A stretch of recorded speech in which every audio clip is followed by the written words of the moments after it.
പ്രേക്ഷകരെ, ഉടനടി വാർത്ത ഇപ്പോൾ ഒരു വീഡിയോയുമായിട്ട് വരുന്നത് കേട്ടോ.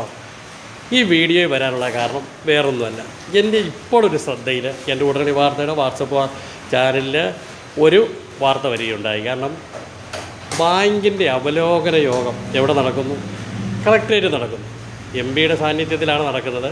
എല്ലാ വർഷവും നടക്കുന്നു. അപ്പോൾ 6 മാസം കൂടുമ്പോഴാണെങ്കിലും 1 വർഷം കൂടുമ്പോഴും നടക്കുന്നു. ഈ ബാങ്കിങ് മേഖല സാധാരണക്കാരന് എന്താണ് പ്രയോജനം ചെയ്യുന്നത്? ഈ അവലോകനം state bank of India, federal, അത് എല്ലാ ഇത് south Indian bank, federal bank, ഗ്രാമീണ ബാങ്ക് എല്ലാം ഈ കഴിഞ്ഞ കുറേ നാളുകളായിട്ട് നമ്മൾ കണ്ടുകൊണ്ടിരിക്കുന്ന സത്യാവസ്ഥ എന്നാണെന്നറിയാമോ? സ്വർണ്ണമുണ്ടോ ഗോൾഡുണ്ടോ ബാങ്ക് ലോൺ കൊടുക്കും. അത് കാർഷിക വായ്പയാക്കും, അല്ലാത്ത വായ്പയാക്കും. ഇത് ഗോൾഡ് കൊടുത്തിട്ടാണ്. അല്ലാതെ സാധാരണക്കാരന് ഒരു ലോണ് കൊടുക്കാൻ, ഒരു വായ്പ കൊടുക്കുവാൻ 5 സെൻറ്റ് സ്ഥലമുള്ളവൻ, 10 സെൻറ്റ് സ്ഥലമുള്ളവൻ ഒരു ബാങ്ക്, ഏതെങ്കിലും ഒരു ബാങ്ക് പൈസ കൊടുക്കുമോ? പിന്നെ ജനങ്ങൾക്ക് പ്രയോജനമുള്ള ഏതാണെന്നറിയാമോ? അത് നമ്മൾ ചിന്തിക്കണം. സർക്കാർ ജോലിക്കാർക്ക് അവർക്ക് കൊടുക്കും. കാരണം ഓരോ മാസം സാലറി കട്ട് ചെയ്യാമല്ലോ. സാലറി കട്ട് ചെയ്താൽ അവർക്ക് ലോൺ കൊടുക്കും. മറ്റുള്ളവർക്ക് ഏത് സാധാരണക്കാരനാണ് ഈ SBI പോലുള്ള ബാങ്കുകൾ ലോൺ കൊടുക്കുന്നത്? എനിക്ക് തന്നെ ഒരു അനുഭവമുണ്ട്. ഞാൻ പറയുന്നു, ഈ ബാങ്ക് തന്നെ ഒരു ലോണിന് മുദ്രാ ലോണെന്നും പറഞ്ഞ് കൊട്ടിഘോഷിക്കുകയാണ് ജനങ്ങൾ. കേന്ദ്ര സർക്കാർ കൊടുക്കുന്ന ലോണാണ്, നിങ്ങൾ അങ്ങോട്ട് ചെന്നാൽ മതി, ഉടനെ ഇവൻ തരുമെന്നാണ് പറയുന്നത്. ഇതിൻ്റെ പ്രോസസ്സിങ്ങും മറ്റുള്ള ചാർജ് എല്ലാം കൂടി 1 മാസം ഇതിൻ്റെ എല്ലാ നടപടിയും പൂർത്തീകരിച്ച് SBIയുടെ ഒരു ബ്രാഞ്ചിൽ ചെന്നു. മാനേജർ പറഞ്ഞ് എല്ലാം പൂർത്തീകരിച്ചും കൊണ്ട് കൊണ്ടുവരാൻ പറഞ്ഞു. അപ്പം തന്നെ ഓൾറെഡി ഒരു 15 രൂപ മുടക്കുണ്ടേ. ശ്രദ്ധിച്ച് കേൾക്കണം പ്രേക്ഷകർ, ശ്രദ്ധിച്ച് കേൾക്കണം. 15 രൂപ എനിക്ക് മുടക്കുണ്ടേ. അവിടെ ചെന്നപ്പോൾ ബാങ്കിലെ മാനേജർ മാറി. SBIയുടെ ആണേ. ബാങ്കിലെ മാനേജർ മാറി ഒരു മറുപടിയാണ് കിട്ടിയത്. ഇനി അദ്ദേഹത്തിൻ്റെ തീരുമാനം വരുള്ളൂ. അപ്പോൾ അവിടെ വെച്ച് നമ്മൾ എന്ത് ചെയ്തു? ആ ഫയൽ ക്ലോസ് ചെയ്തു. ഇതാണ് സാധാരണക്കാരന് കിട്ടിക്കൊണ്ടിരിക്കുന്നത്. ഇന്ന് ഞാനിത് പറയാൻ കാരണം, ബാങ്കിൻ്റെ അവലോകന യോഗം എവിടെ നടക്കുന്നു? കളക്ട്രേറ്റ് നടക്കുന്നു. സ്വർണ്ണമുണ്ടെങ്കിൽ, ഗോൾഡ് ഉണ്ടെങ്കിൽ ബാങ്കുകൾ എന്ത് ചെയ്യുന്നു? ആ ലോണിൻ്റെ 75% 60%. ഇതാരും ഔദാര്യമല്ല.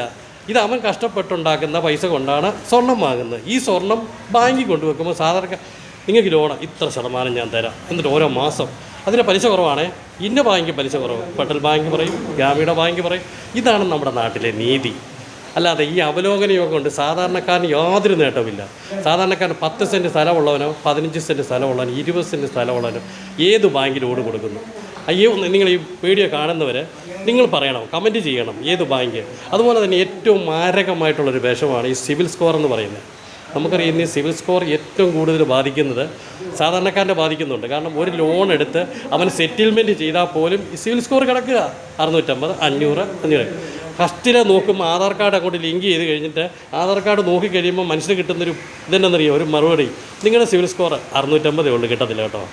ഇതാണ് ഈ നമ്മുടെ നാട്ടിലെ നീതി, ഈ സാധാരണക്കാരൻ. അപ്പം ബാങ്കിൻ്റെ അവലോകന യോഗം പത്തനംതിട്ടയൊക്കെ നടക്കുന്നത് നല്ലതായിരിക്കുക.